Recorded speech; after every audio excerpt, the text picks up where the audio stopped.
sunny side. Who's got roses already growing in their yard? Got quite a few. Who's looking to add more roses? Always add more roses, right?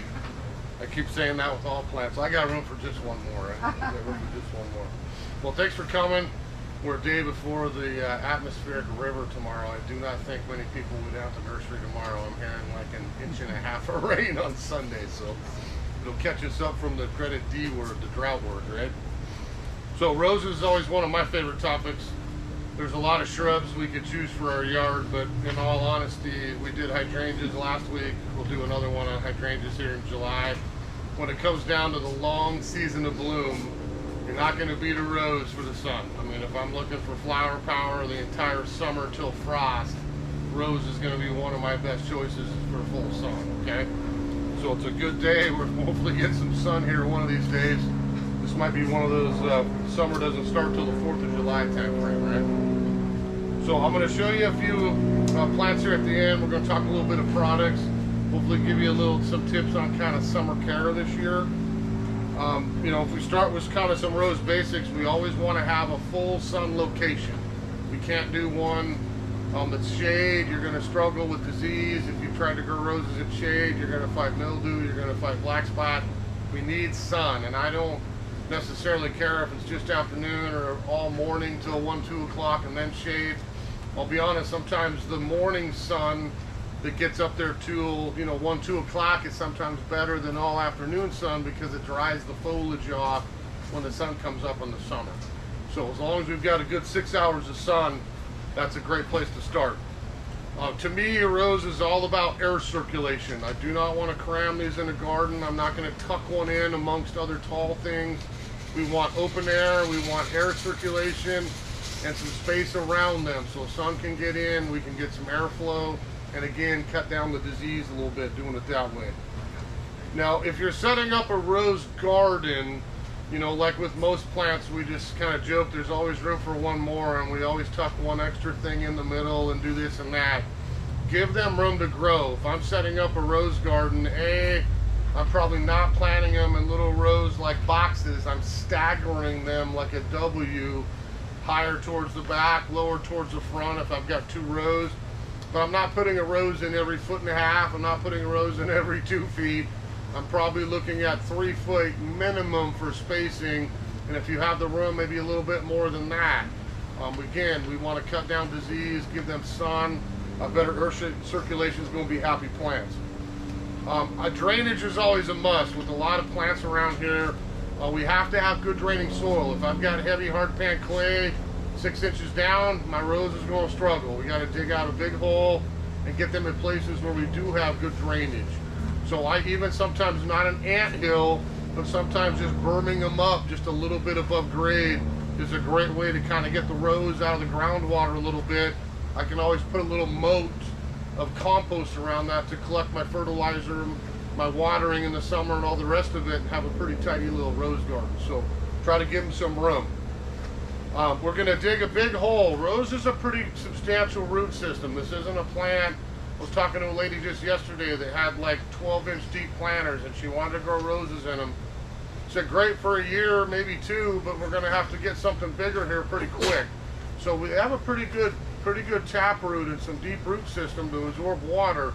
So we do need some room for them to grow, whether it's in the pot, a little bit deeper pot, or the ground as well.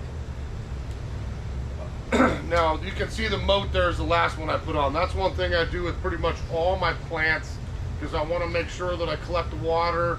We don't have to water an excessive amount on established plants, but especially new things, I put a little moat around the edge there. That's a place that I can hand water and keep them a little tidier as we go through. Now we're always going to amend our soil. I didn't bring a bag in here and I apologize, I don't have a lot left, but we do have a specific rose planting mix. It's compost, it's potting soil, it's got some extra food in it. I only have a few bags left back there, which certainly can be grabbed today, but there's other good soils to use for rose. I can always go back to compost. There's nothing wrong with adding compost. I want to mix about 1/3 of that with my existing soil to amend that hole and give it a happy plant. If I'm doing my rose in a container, Again, the rose planting mix serves as a potting soil and also an amendment, so we can use that in lieu of regular potting soil. There's nothing wrong with using End is Best, our typical organic mix too, but I would use one of those two to grow it in a container. Not pure compost. I hate to not moisture control Miracle Grow. A lot of that stuff holds too much water for shrubs, so be careful to get a good quality, well-drained potting mix. Now you'll see I brought up a bunch of fertilizers here, and if there's the first thing I'm going to talk about for summer with roses is we need fertilizer. Okay, give me 1 second. Hey Margot, can you borrow one of the sheets from one of these people and go copy some more, please? Yeah, we are out. She'll grab some more sheets for us too. So we're going to talk about fertilizer as the number one key. Roses are heavy feeders. If I have an existing rose or I'm planting a new one, I want to get on about a 6-week schedule of feeding the entire summer long. This is not like, let me wait till June. This is start back in March and food's down. Mid-April, food's down. End of May, food's down. Mid-July, I go on a 6-week schedule with a granular organic fertilizer. I'm going to have very happy roses. If I don't feed, that's where we're going to struggle. We're going to get off color. We're going to lack the flower that we want. And I think all of us would agree we're buying the rose because we want flowers. You know, that's the whole purpose of having the rose here all summer. So keep the fertilizer on. I use a EB Stone. This is what we use here. This is what I would use at my house as well. So we do this on a new rose, about a ½ a cup. If I have an older rose, I would put a cup of that on each one as we head in here on the 6-week schedule. We also have alfalfa meal. This to me is the one thing we get specifically in for roses, but it's good for a lot of other plants as well. So who's anybody used alfalfa meal yet? Yeah, this is a magic ingredient for a lot of plants and specifically for roses. There's a little bit of food in here, but this is not in substitute of rose and flower food. It's in addition. So I don't need as much, maybe a ¼ cup of that with my rose fertilizer. You're going to see a huge difference in color and fragrance and the growth, but more importantly in canes. There's a lot of hormones and proteins and different things in alfalfa meal that when we use that in our garden, that's what's going to encourage, especially an older kind of neglected rose, to hopefully recover and get some new growth either off the root system or off the canes if it's a grafted one. So get on the habit of, again, rose food, alfalfa meal. The third one is going to be Epsom salts, not the ones we soak our feet in, a little bit different for the garden. So this is something we, again, sell a lot for plants, but in specific roses. I don't need a lot of this. This is something I'll need a little couple tablespoons or so. But this is not fertilizer. It's all about bud and bloom. So when I have Epsom salts in my soil, I'm increasing my bud count, which in turn increases my bloom. You can use it on a lot of plants, but specifically with roses, that's a great addition. Again, it's not a substitute one or the other. If you're going to go high-end roses and try to get the maximum flower power here all summer, I want all three of those things. So I'm going to use organic rose food, alfalfa, and Epsom salts at least to kick off the season, and then I need to keep going with the rose food for sure. If it was me, I'd keep all three going through the season. You're going to see a huge difference in the amount of flowers, okay? So that's kind of our fertilizer lesson, and if you haven't yet, it's probably a little off color. Get it fed here right away and watered in real good, and then again, get on this habit of doing this every 6 weeks. You can still get one more here midsummer, one more going into the fall, and after we get past September, we're going to shut the fertilizer off and let these roses kind of fend for themselves as we start to cool off and kind of head into that winter time, okay? Do you have a quick question? We can do one, then we'll do the rest at the end. Go ahead. I was curious, do you use the alfalfa meal and the flower food at the same time? Absolutely. If I'm feeding my rose, it's in planting it, or I've got an old one, I'm taking the base of that rose and I'm putting the rose and flower food, I'm putting alfalfa meal and the Epsom salts spread all around, and I'm watering it in real well, and then off we go. So all at the same time. Yes? Any difference for roses in containers? Not really any 6 difference. I would still do every 6 weeks. I think sometimes in pots, folks might use a water-soluble. Again, it's not the end of the world. I'm not going to hate you because you got a water-soluble food. You know, not as much probably as you would your annual baskets and things, but if we get a good quality, you know, whatever it is, you know, Miracle Grow for roses, or we do Sea Grow here, that's certainly going to substitute my food.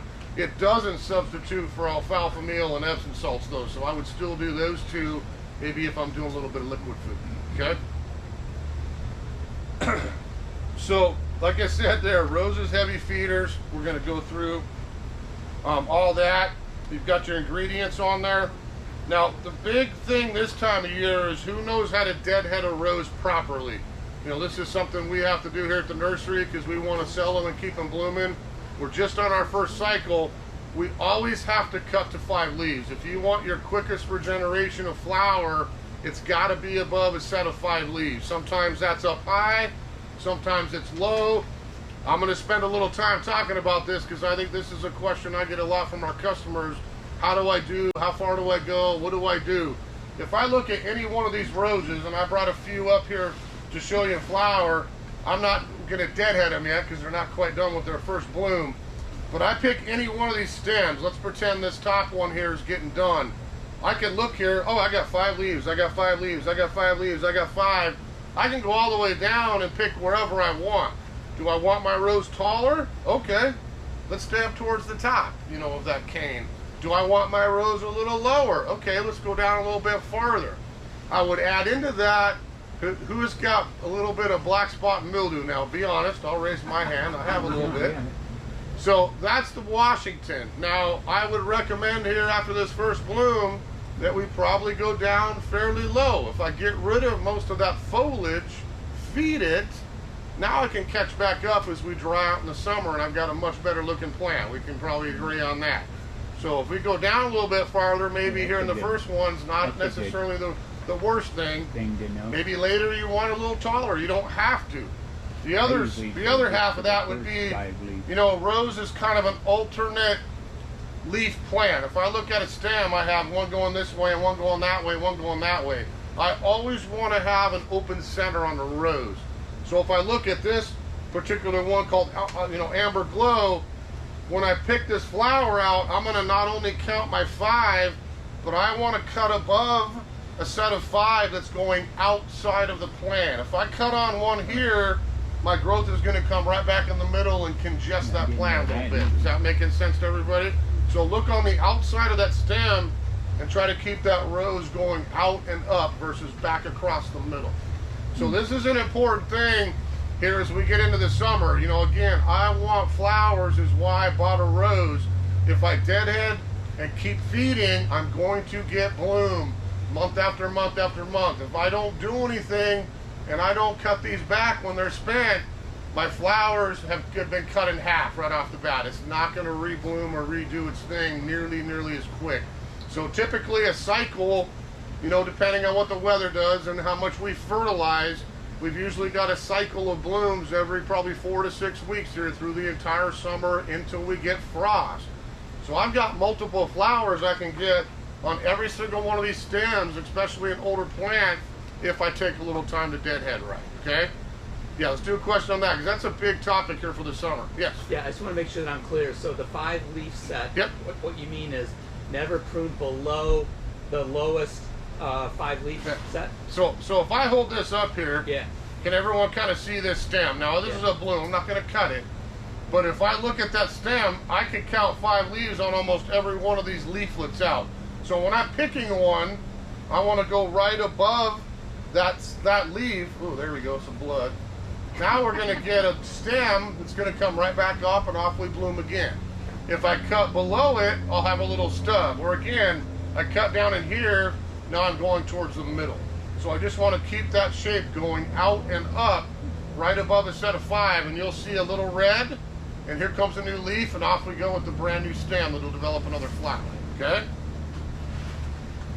So we got the deadhead part. Now the other half of this in the summer is avoid overhead watering. Who's got a sprinkler system? Anybody? Do we have sprinklers on our roses by chance? To get the rose? What's that? Drippers. Drippers, that's the way to go.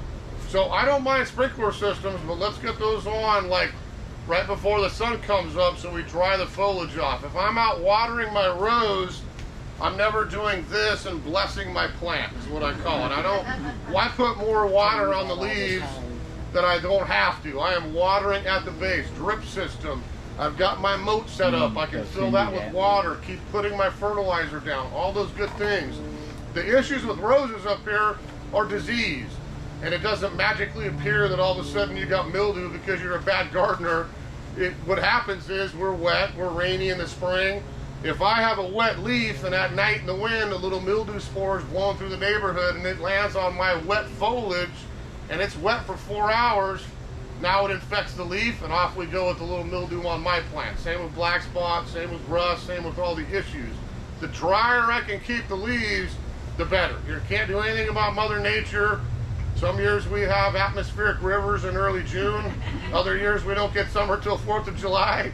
Other years, last year was fabulous. It was gorgeous in May, and we did not have as many issues. So what I'm seeing around in my yard, in our roses and stuff driving around is maybe a little bit more of the black spot mildew here to start out 2024. And it's not the plague, we don't have to throw our plants away, but we're just gonna kind of do a little bit of work to get them back in shape, okay? So avoid overhead watering, how's that?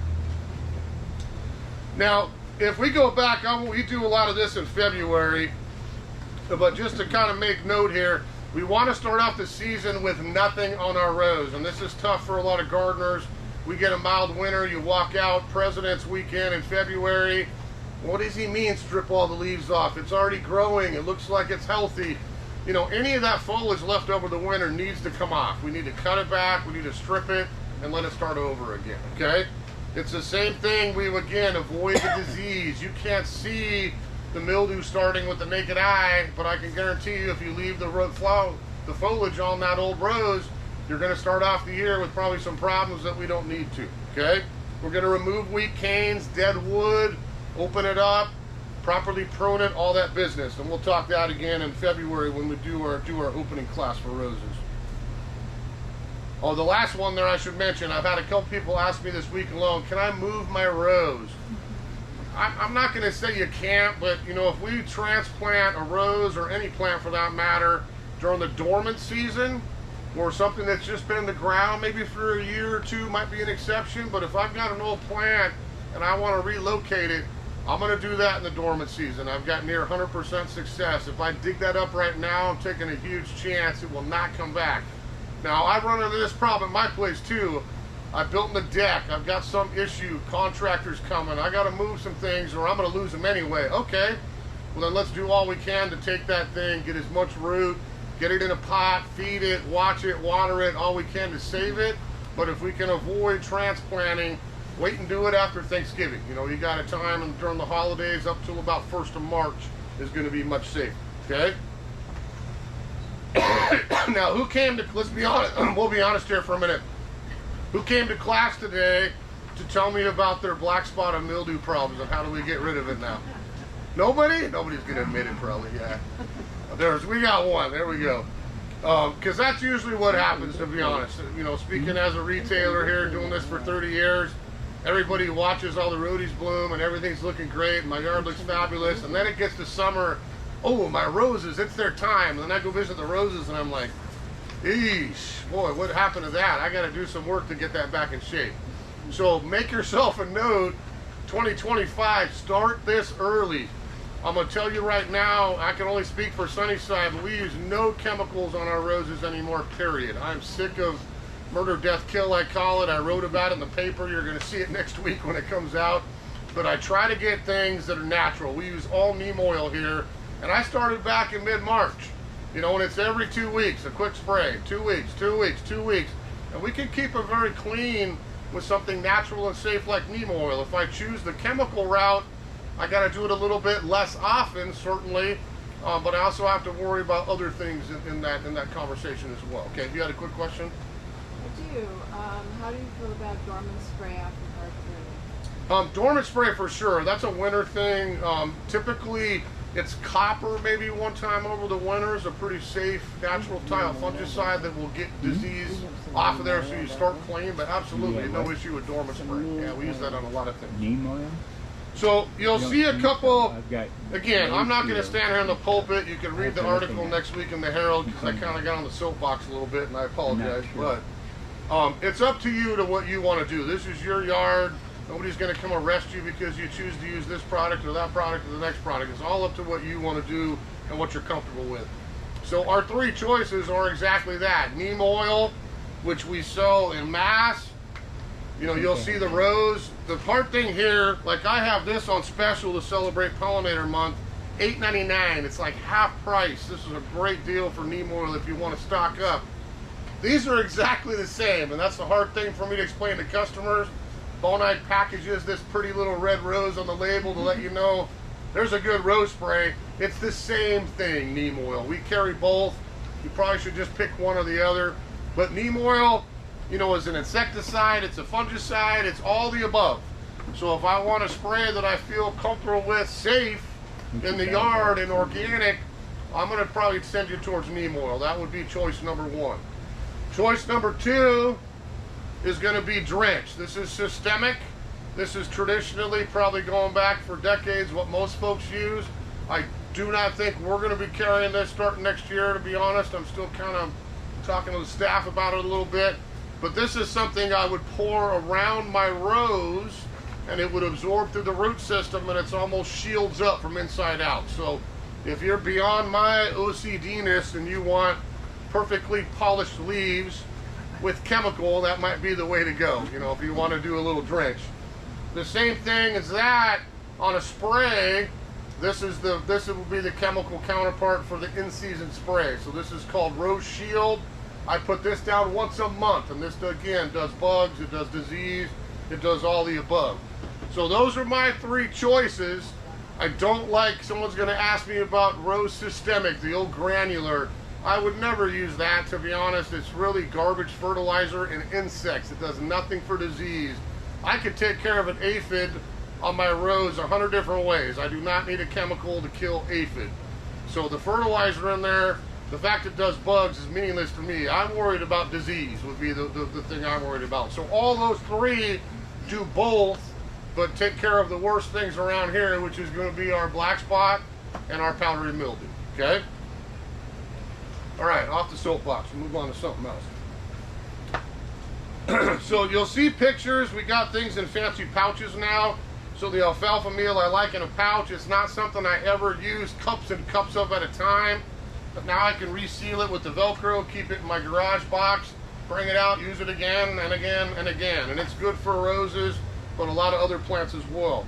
Same with the rose and flower food. That's one I always have in my garage. I'm never out of rose and flower food. I just planted pots on my day off this week. Guess what went into the pots? Rose and flower food. All my shrubs, lilacs, I can go on and on. The vast majority of our blooming plants, that rose and flower food is ideal to keep them blooming and looking sharp. If we have bag, if you're like me, like that's not going to cut it, then go get a big bag. We've got 15 pounders in there, and that's typically what I'll burn through a couple of those this season. You'll see the Epsom salts there. You know, again, if I'm looking just for bud, that's not nitrogen, it's not food per se. That just means I want more bud, more bloom, and that works on a lot of plants. I use that on my hellebores, some other things in my yard as well, because I just want more flower, okay? And then you'll see the Sopo Mag is the last one, and again, we carry it in a pouch now, but if I look at that, the numbers on that, 0020. Okay, that has no nitrogen, no phosphorus, it's all potassium. So that to me is a great fall treatment.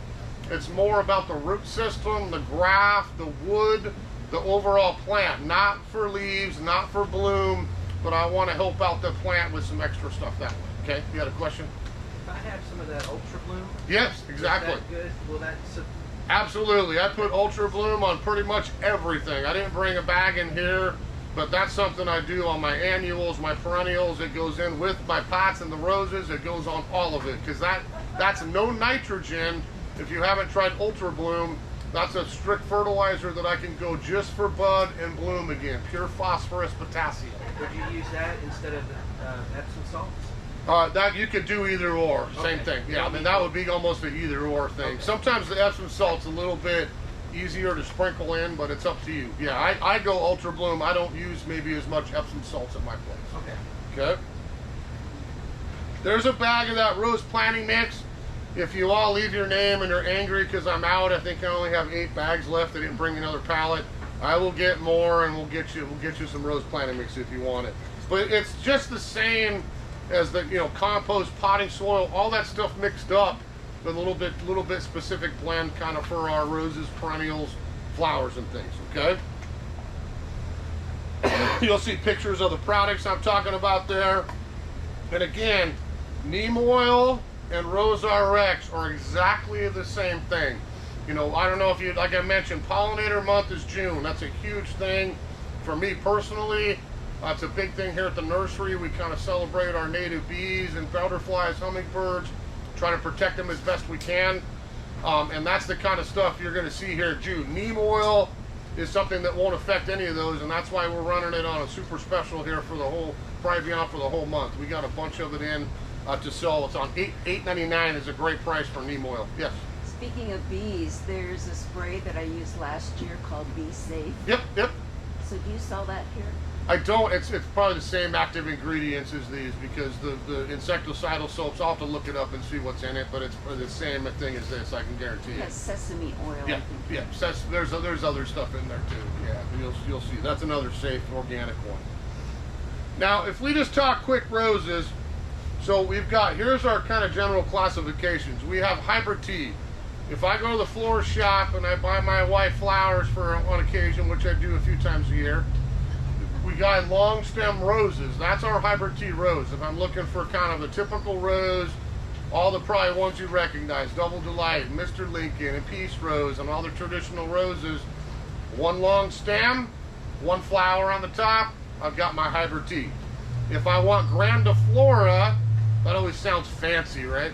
But that's one, it's our exhibition rose, and it doesn't mean that it's hard to grow. That's usually the word that's like, ooh, I don't want to do that, it sounds hard. It's no different than a hybrid tea, but probably a little taller, and I typically get 3 flowers at the top of a stem versus 1, okay? Floribunda, in all honesty, is my favorite kind of rose, because I like a little bit shorter, a little bushier, and I like the bouquets of flowers. I'm not as much of a cut me and bring me in the house. If I'm that, I want hybrid tea grandiflora. If I want to look out in my yard and see color and fragrance all summer in clusters of flowers, I want a Floribunda or the shrub roses coming up here next, okay? Climbing roses are hugely popular again for some strange reason. Anybody can answer that, I give you the gold star for the day. Everybody wants climbing roses. We're getting pretty low. I got a lot extra this year. We still got some good ones back there, but that's what I want to put on a structure. Climbing rose is not like clematis that I plant it next to the post and walk away and think that it's going to attach itself to my wood and grow. No, I need to physically tie that to a structure to get it going. Then it can lay over an arbor or a pergola, tie it to a trellis. I need to adhere it to something to get it grow. Most all roses, to be honest, like I always laugh with David Austin's in particular, I think all his roses could be climbers. Just don't prune them. Don't prune them. They're going to ramble, they're going to grow, they're going to flop over something sweet. I got a climbing rose out of it.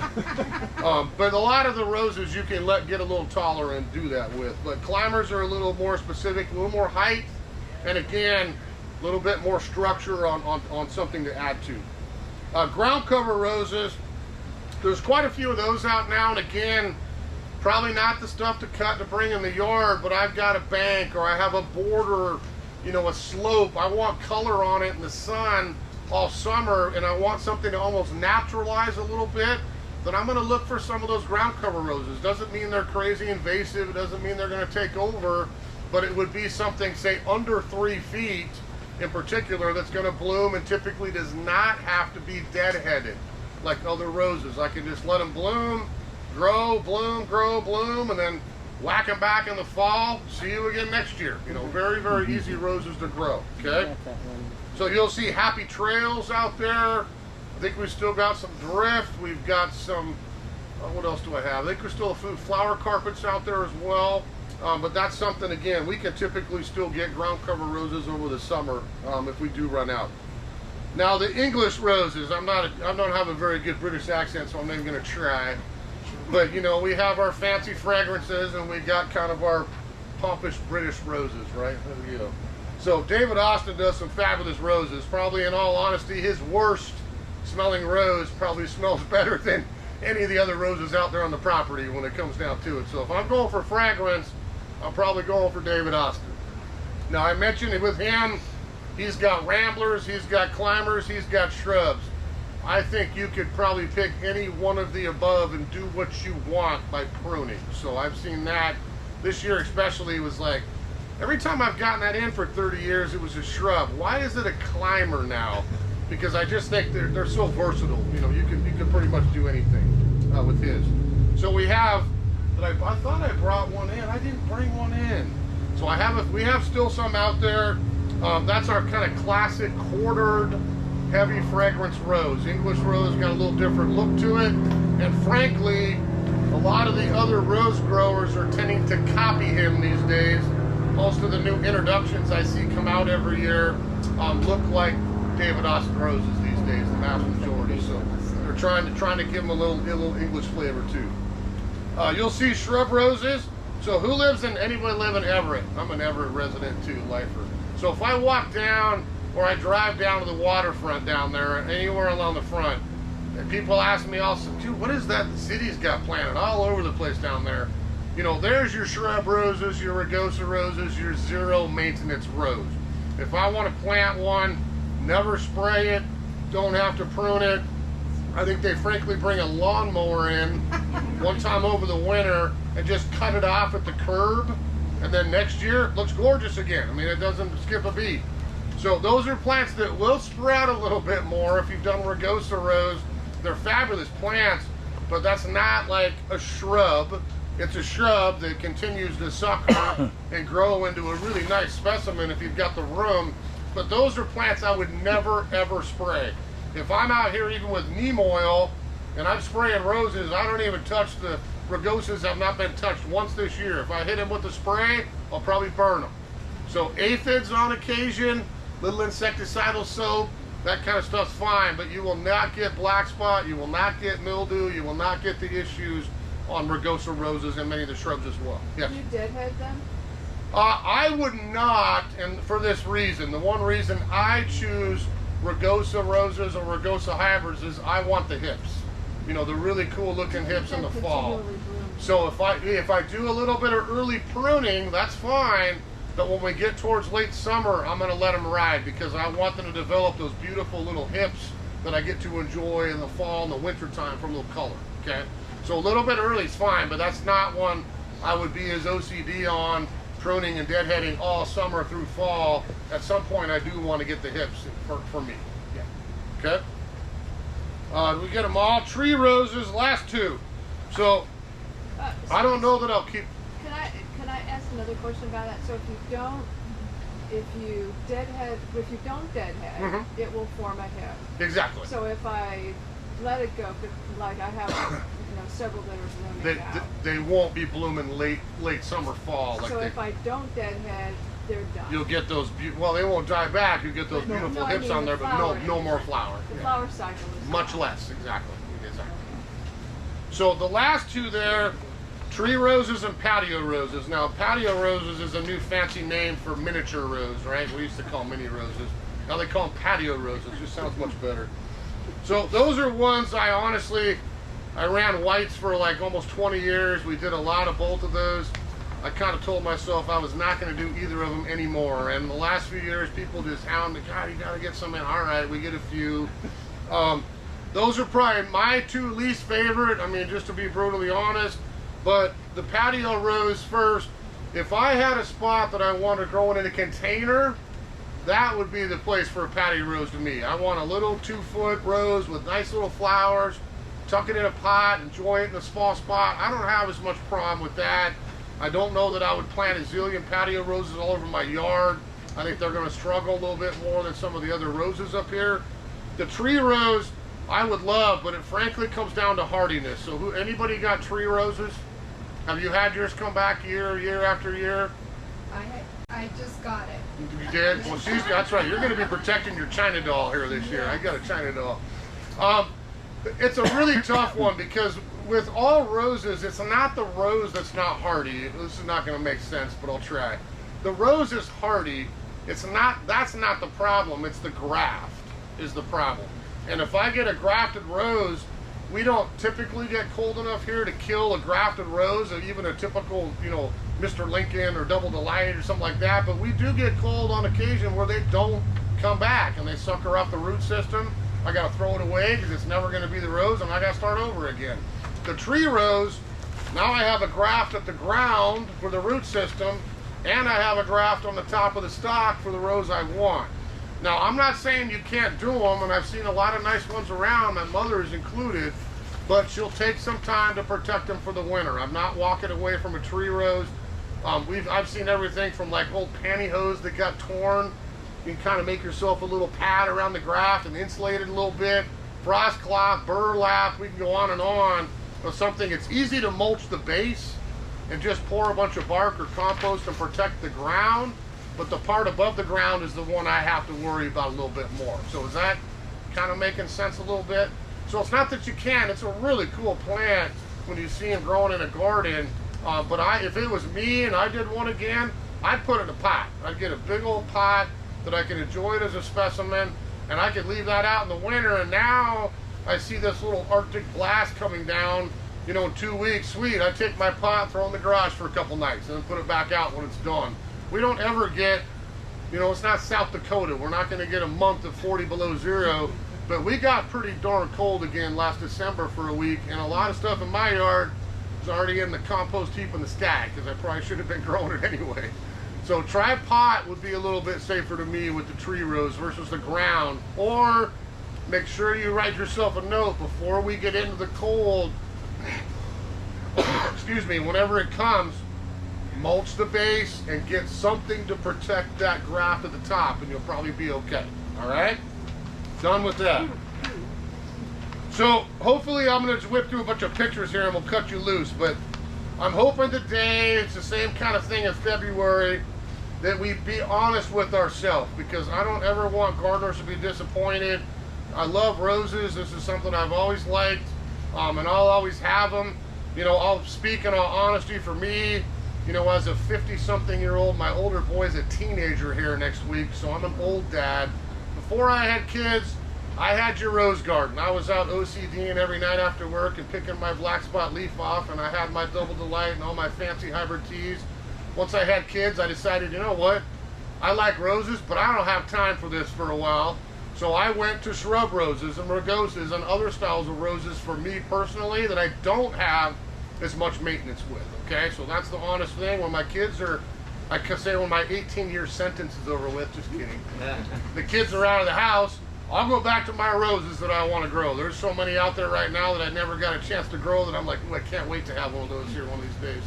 So I will go back to that someday, but right now in life, I'm good with the shrub rose. I want the color, I like the fragrance. There's nothing, again, that's going to bloom as long all summer than a rose in the sunshine. That's what I want. So yes, I want those kinds of roses still, but I don't maybe need the cut flower, the maintenance, and a little extra work to keep them clean, all right? So hopefully you'll do the same thing I did about, well, it was not when the first one came, when the second one came. So it's probably 9 years ago. It's like, all right, what do I have time for now? Not that. So am I gonna spray? Probably not as much as I should. I probably shouldn't have that. Am I gonna deadhead it? Yeah, I'm usually kind of OCD, so I would deadhead either way. Do I want flowers and fragrance cut? I don't need cut anymore, but I want the flowers and I like the fragrance. Or do I just want summer color, which is what I came down to. I like my annuals, I like my containers, but I want to look out in the yard and see something blooming all summer. And that's, again, the rose to me. Rose and hydrangea are the two. So, because again, there's nothing better blooming sun than the rose going forward, all right? So here's just a couple pictures I'll show you. Well, I hope we have some of these left out there. There's a lot of roses, I'll tell you. We put them on 40% off here for this class weekend, and I'm going to let them ride at 40. So we plant a couple thousand. We still got quite a few hundred back there, but there's some awful nice plants if you dig through. If you're looking for roses, if you got 40% off, is a huge deal here for the class. So some of these out there, Perfume Factory, Just Joey, still an all-time favorite around here for apricot. Pretty Lady, I actually brought up, I actually mapped the slide. There's a Pretty Lady.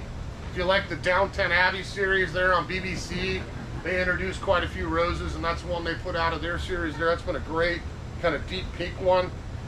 Love at First Sight, a lot of cool newer roses. You know, instead of just red, I look at the rose and I've got a second color, you know, painted on the edge of the petal or in the center of the flower. So that's a good example of that. That painted porcelain was new last year. It looks pink, but if you saw it, it's a little different pink. It's like a silvery pink, a color I hadn't seen on a lot of pastel roses for sure. Red is always going to be the classic color. Who's got red roses in their yard? Probably everybody likes roses got red. So we're never going to get away from red, but I'll be again brutally honest, it kills me when everybody comes down here to buy Mr. Lincoln. And that smells probably the best, and it's nice and tall, and it's been around for decades. Everybody likes Honest Abe, right? Our old president. But it's probably the worst one of all the reds for black spot and mildew. And if I spray it, great, you'll keep it clean. If you don't, it's not going to be very clean in Western Washington. We still get a bunch because it's what everybody asks for, but I try to recommend other reds like Veterans Honor, Firefighter, much, much better. Maybe not quite as heavy fragrance, but a much, much cleaner plant if you're not going to sign up for the spraying on it, okay? I'm always a sucker for yellow, so we always get Henry Fonda amongst other yellows out there. And white has made a huge comeback too, kind of like climbers. Everybody wants good classic white roses. I should take this off because I don't have it. I know I'm out of Sugar Moon. We get more of that than anyone, like 50 of those for white. Everything else is 10, 10, 10, 10, 5, 10 kind of thing. If you're looking for white, wait for one of those. That's the best white I've ever seen for clean and super heavy fragrance. Anything with the Meelan last name in it is going to knock your socks off for smell. We usually do Francis Meelan, Papa Meelan. A lot of those are OG roses way down from their family going back for decades again. And really heavy fragrance. If I'm going for big flower, excellent cut, those are showstoppers for sure. Again, the grandifloras, if you want to enter the twilight zone, that's probably the favorite around here. We can't do a lot of real purple roses in Western Washington, but that is one with excellent fragrance, and that's a tall grandiflora. I know I still have some of those because we get more twilight zone than any other rose on the property these days. That's been the most popular one. We got some funky ones like Pop Art. That's a little psychedelic yellow-pink mix. Parade Day, a little variegated pink with a little splash of color in it. I call her the Sandra Bullock rose, Miss Congeniality. So that'll have my, again, a good example of modern rose where I've got a base color. Looks like somebody took a paintbrush and kind of painted all the edge of the petals.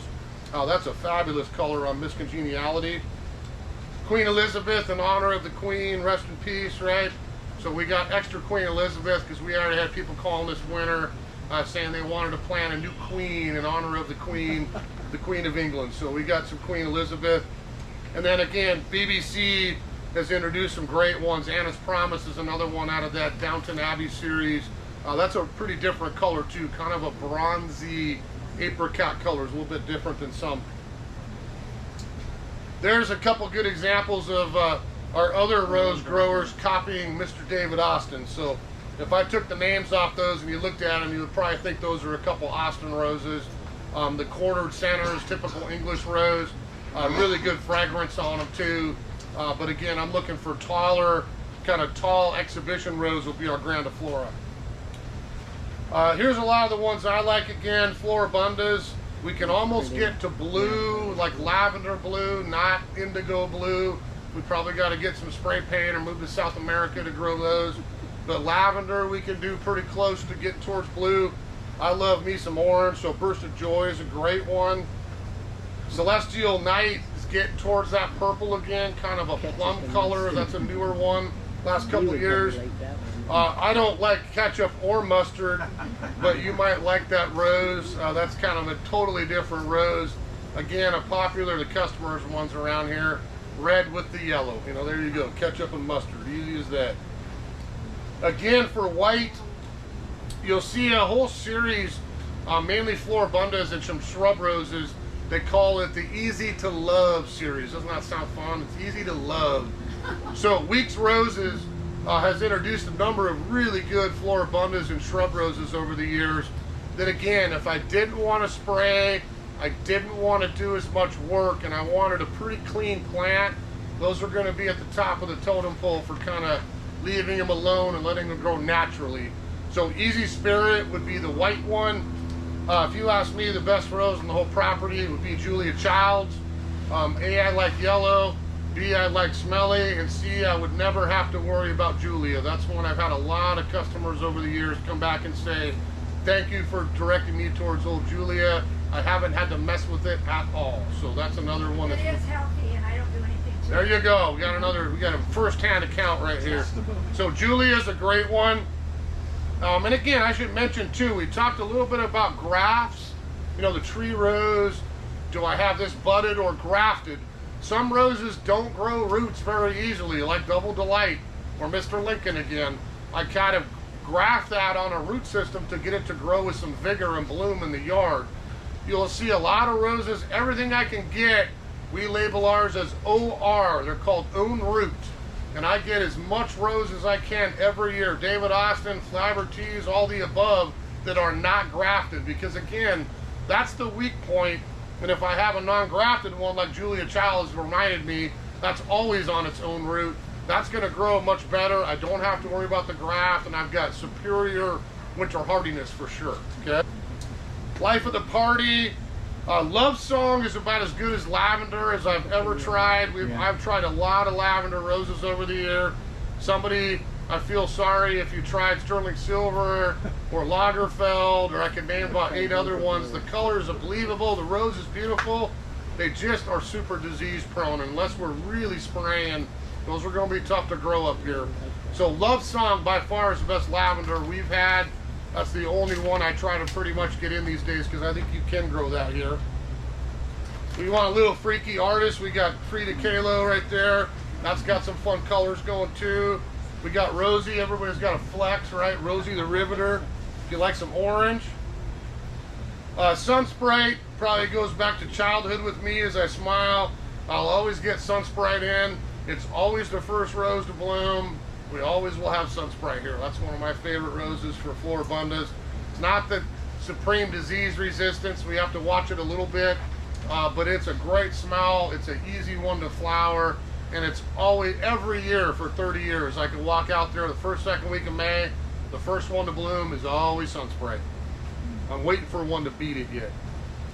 So there are some climbers left. You'll see a few different colors there. 4th of July, Joseph's Coat. I was fascinated. I don't know if you guys are always curious in knowledge. I'm always like, I don't know what dawned on me this winter. I was like, I wonder what the most popular rose in the whole world is. Eden of all the plants. I was shocked when I looked it up. #1 sold rose across the entire world is from Star Plants, Eden. It's a climber. So I was like, wow, that really surprised me. I would have probably guessed Double Delight or something. So we carry a lot of different Edens. White Eden, Pink Eden, Red Eden, Pretty and Pink Eden. I hope we still have a couple left, but there are some. Don Juan is our old school red. If we want to go deep velvety red, that's a good climber. Purple Splash, I actually brought one up because it was blooming. You can see a really fun little flower if I'm looking for a climber. That's got some fun color to it. Golden Opportunity. There's a couple of patio roses there. So we're up to like 6, I think now. I'll probably get a few again next year because again, it's not my favorite thing. We've had a lot of customers ask for them. And if again, I'm doing a container, I think that's an excellent choice for summer color where you can kind of control the culture a little bit in the pot. So Trevor, are the patio roses the same as the Miniature roses? Well, no, you'll see that here in a second. Okay. No, not quite there yet. Now, there's your Rugosa, which again, Rugosa or Rugosa alba, I've had both those even in Cleellum at our family property. I might get 6-8 feet tall. I want a wall of rose that's going to make a barrier. The elk would come in and prune them for me every year, which was easy. But if I want big, I want species. This is what I think a lot of customers, and this is what we find down at the waterfront in Everett, and a lot of commercial areas these days that want roses but don't want any maintenance. So that would be our pavements: purple pavement, pink pavement, snow pavement. Ponsa, Linda Campbell. There's so many good rugosa hybrids that, again, I don't have to spray at all, that are going to give me flower and a pretty good fragrance on there as well. Plus, like we talked about, the nice bonus of those hips to add a little bit of interest for the fall and the winter. There's some ground covers. So happy trails to you, right? We got sunshine, we got rainbow. I like that playful one's kind of a fun flower. And sunset, that picture doesn't do it justice. It's kind of a cool little corally, orangey pink kind of blend. Really a fun little color tall too. do those get? So those stuff, happy trails and things, you're looking at about 2 feet. You know, that's about the shortest ones we would carry. Drift would be pretty close to that, which we'll see next year. A little bit of drift rose. And then flower carpet, maybe just a touch taller, maybe 2.5, maybe 3 feet at the most, okay? So there, now we get into the English. You know, Olivia Rose Austin, I kind of always chuckle if he named one after his granddaughter or siblings. It's probably towards the top of the totem pole for him. So David Austin actually passed away last year, but the family's keeping this going. So this is all not grown in England, just so we're clear, because we have a lot of people that think we ship roses in from the UK. Austin roses are grown in Tyler, Texas. So all the roses that we access in the US come from Texas from them. And again, I got 1 shot a year to get these, so if we're out of something, I'm sorry. Leave your name. We get these again every January. We get you in here early to get your one, and you're set to go for next year kind of thing, okay? You'll see quite a few here. Poet's Wife, the Crown Princess, Windermere. Those are just starting to bloom back there. That's a beautiful creamy white. Golden Celebration. The last Bring Me Sunshine got claimed by a phone call this morning. I'm sorry. That one's back in the sold area now. Those are the 2 new ones for us this year. Eustacia Vi and Bring Me Sunshine, both excellent ones. And then I tried Kew Gardens, which isn't new, but I have a couple, all of us love roses around here that, on staff, but a couple of my main folks out in the nursery really like old single roses. So I tried to get in some fairies, some Kew Gardens, some other kind of classic roses that you might look at and say, oh, that's kind of fun, it's a little different. But that's definitely one that would have a little different flower. You'll see Port Sunlight, and there's Lady of the Lake on the arbor. That's another nice one too. Now, what we had, I think most of these we still have some, but this was the brand new stuff. Right now, I can't show, I could show them to you. They're way out back behind the greenhouses. I get roses in February for 2025. So I volunteer to test things every year. I frankly feed them, but I don't spray them because I want to see. Mrs. Jones out there told me she would take it home and spray it with neem oil every 2 weeks because she wants it to stay clean, and she does not, which I hate to say is probably most of the time. How disappointed is she going to be? Is she going to come back and yell at me because I sold her a rose that got diseased? So I want to see how they do left on their own. You know, that's the honest truth. Then I can choose to say, yeah, that was really good, pretty good, or hey, that's a really sweet rose. The flower's incredible, the color's top notch.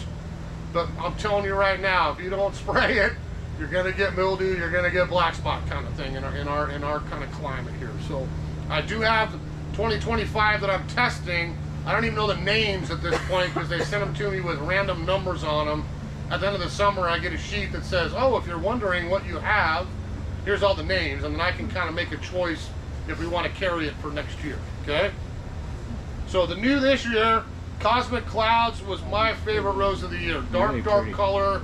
That's a sweet plant, almost like Twilight Zone, but that's own root, that's indestructible. I want fragrance, I want shrub, and I don't want to mess with spraying. That's going to be towards the top of my totem pole. Exactly the same with that Pink Freedom. If you look at that flower, you can tell that's got some rugosa parentage in it. So nice fragrance, excellent pink, but very, very clean foliage. That's another one. We have a few left out there. The knockout roses, I'm going to get a bunch again next year. We've got a lot of people looking for shrub knockout roses. Now, I'm not buying these for smell. This is not a rose that I'm going to smell, but it's a rose I'm going to see. I think they get kind of praised on the internet for being totally immune to everything, and I would tell you that's not the case, but very minimal problems usually with knockout. If I have those in sun, I'm looking for landscape color. You see these a lot in commercial properties as a rose, where again, I'm not worried about the deadheading and the pruning part of it.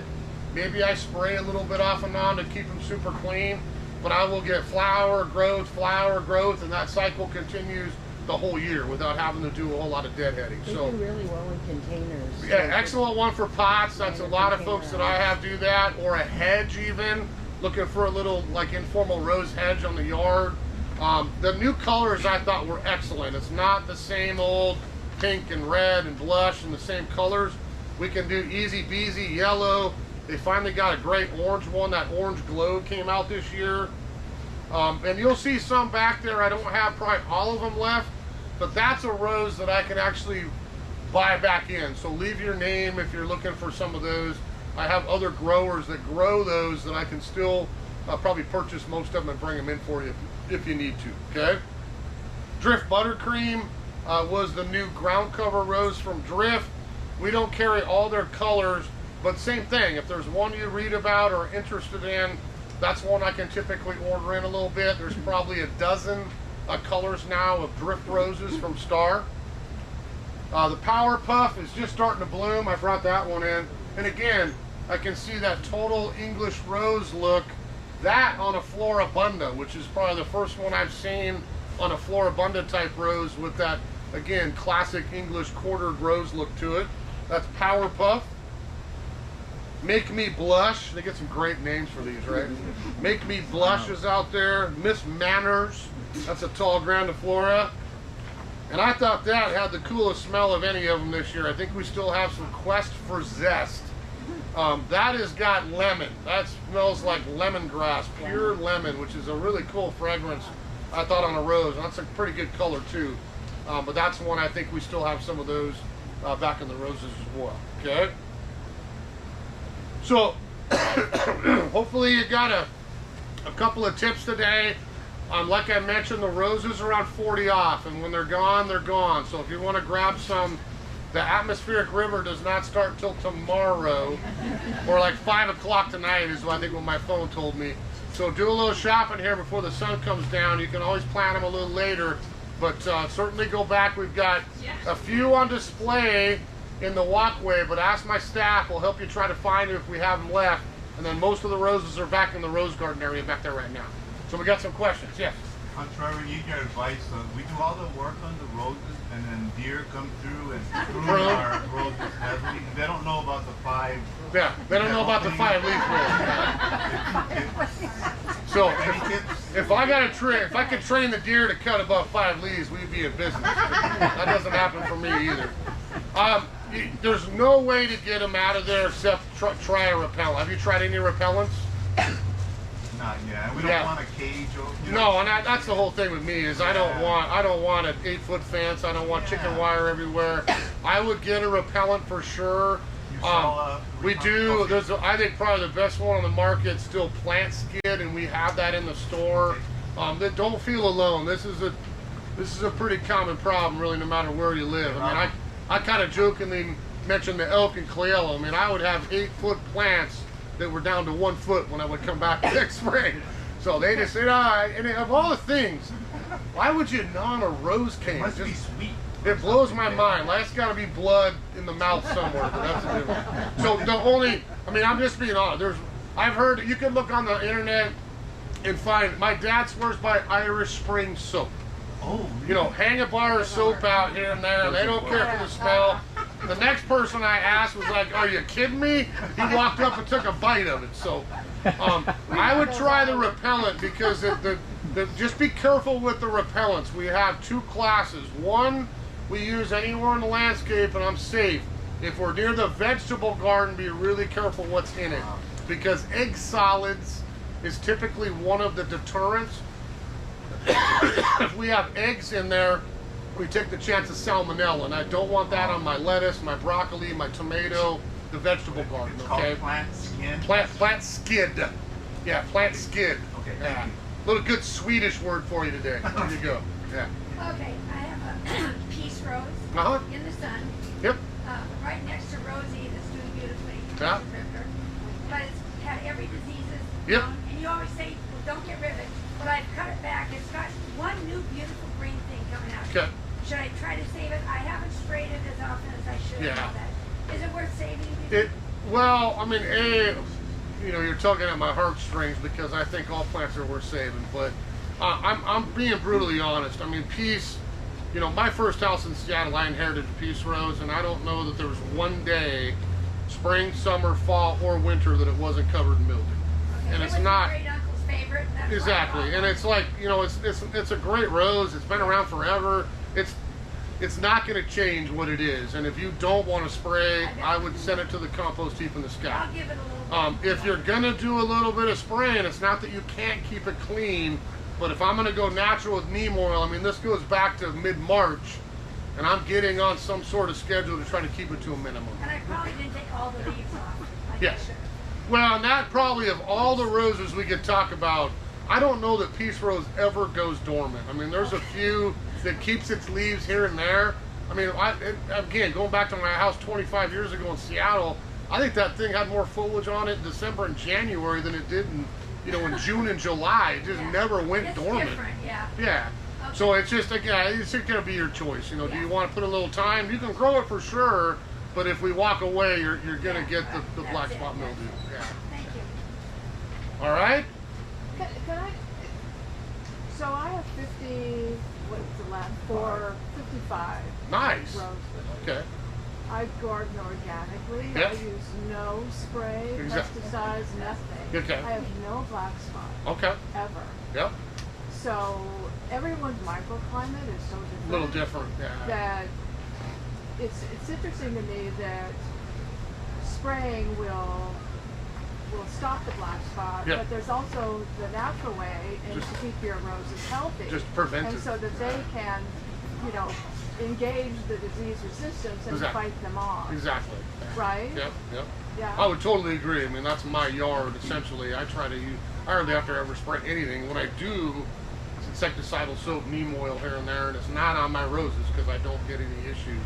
I think you probably have yours set up properly, which is proper planting. I've got air, I've got sun, they have spacing. I'm going to have minimal issues. The problem I think with a lot of homeowners is I have a 6-foot little bed. I like 8 roses, so I'm going to pack 8 roses in there, and then 3 years later you're like, well, what a mess, because it just doesn't have the sun or the air. But feeding, again, we started off by talking about fertilizer. Yeah, I we mean, do fertilize and do all of that. a well-fed plant is absolutely going to be the superior resilience to anything else. If I don't feed and I don't spray, I'm asking for serious problems. If I feed them regularly with good quality organics, and I have sun and I have air circulation, I think you can grow most any rose. And like you're saying, you've got a proper setup for it. I've got a friend in Everett that I go help. She's in her mid-90s, and she has exactly that. I think 62 roses in her front yard. Looks like Versailles, stone pathways, big central crabapple. It's beautiful. And she's got very minimal problems with anything because she knows what she's doing. And she picks the right ones, she gives them a room to grow, and nothing is ever crowded. And that's the problem with the rose to me, is crowding. Overhead watery crowding, and we're not getting the sunshine. And then there's proper pruning. Yeah. Most people don't proper prune. Yeah. There's the winter, the spring, and the fall Yep, pruning. yep, exactly. Yeah, knocking them back. It's hard, I think, for a lot of gardeners to look at something this tall and say, dude, you got to get down there to the knee. And it's like, oh my, I can't do that. Or It's they- like, they yeah, you want- should. In February, no one wants to cut off. Exactly. this- All the old of stuff's that. got to go. Yeah. Or then the spring comes Yeah. and it's. I mean, we talk about this in November at the pruning, and then February is kind of our winter rose class. I always say the same thing. I want to be like hip high in the fall, and I want to be knee high in the spring. And that's really hard, I think, for a lot of gardeners to get that low. But that's where we got to start with. If you saw ours, I'll take a video one of these years when we plant roses and prune them to start out. And you're like, that's all it is? I mean, we literally have canes. They may come in that big. When we plant them, they're that tall. And it looks like nothing. And now, if June comes around, I got the same thing. A 3-foot tall, healthy, open, rose that's got good structure to start with. Yes. What are the numbers on the rose and flower food? Well, as far as fertilizer number, Yeah. this should be 563.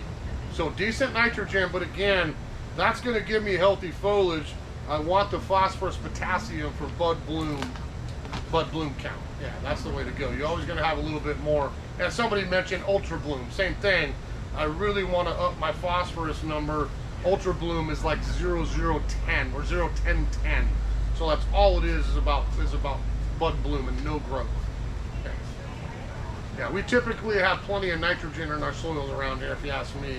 Sometimes it's the phosphorus potassium that's lacking a little bit. The other thing is when you take the leaves off of the roses in the winter, Yep.